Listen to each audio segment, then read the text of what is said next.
O Evangelho segundo Marcos. Capítulo 8.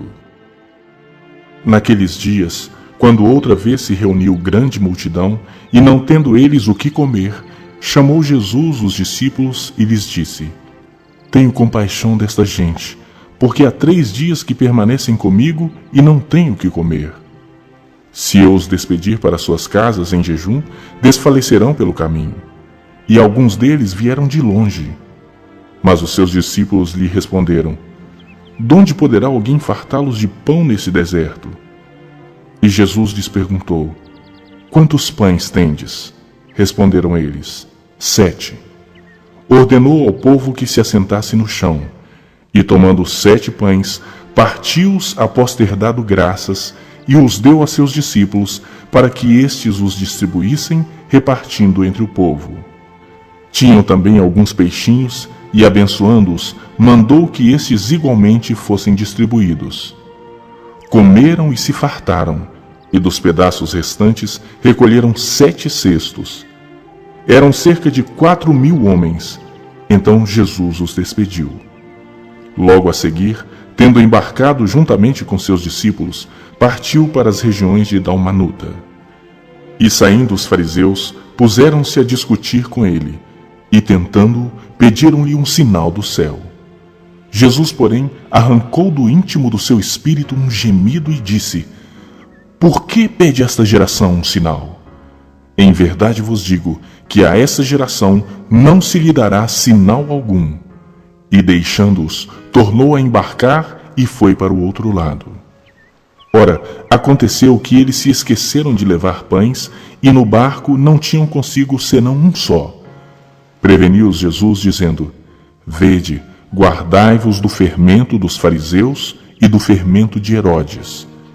E eles discorriam entre si: É que não temos pão. Jesus, percebendo, lhes perguntou: Por que discorreis sobre o não terdes pão? Ainda não considerastes, nem compreendestes?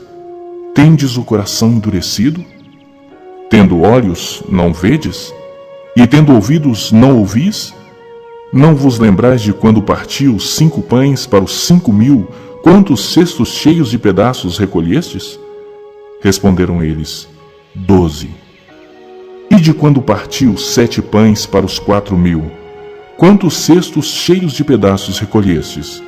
Responderam: 7. Ao que lhes disse Jesus: Não compreendeis ainda?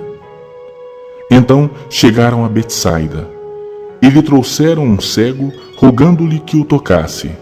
Jesus, tomando o cego pela mão, levou-o para fora da aldeia e, aplicando-lhe saliva aos olhos e impondo-lhe as mãos, perguntou-lhe: Vês alguma coisa?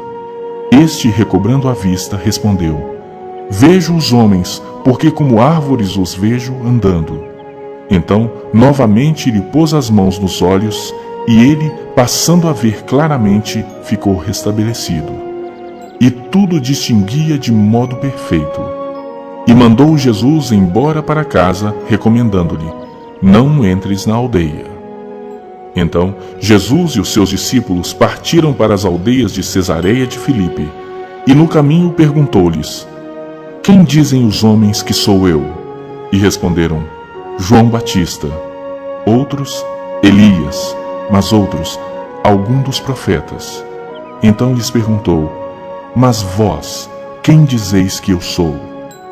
Respondendo, Pedro lhe disse: Tu és o Cristo. Advertiu-os Jesus de que a ninguém dissessem tal coisa a seu respeito. Então começou ele a ensinar-lhes que era necessário que o Filho do Homem sofresse muitas coisas, fosse rejeitado pelos anciãos, pelos principais sacerdotes e pelos escribas, fosse morto e que depois de 3 dias ressuscitasse. E isto ele expunha claramente. Mas Pedro, chamando-o à parte, começou a reprová-lo. Jesus, porém, voltou-se e, fitando seus discípulos, repreendeu a Pedro e disse: Arreda-te, Satanás, porque não cogitas das coisas de Deus, e sim da dos homens. Então, convocando a multidão e juntamente os seus discípulos, disse-lhes: Se alguém quer vir após mim, a si mesmo se negue, tome a sua cruz e siga-me. Quem quiser, pois, salvar a sua vida, perdê-la-á. E quem perder a vida por causa de mim e do Evangelho, salvá-la-á. Que aproveita ao homem ganhar o mundo inteiro e perder a sua alma? Que daria um homem em troca de sua alma?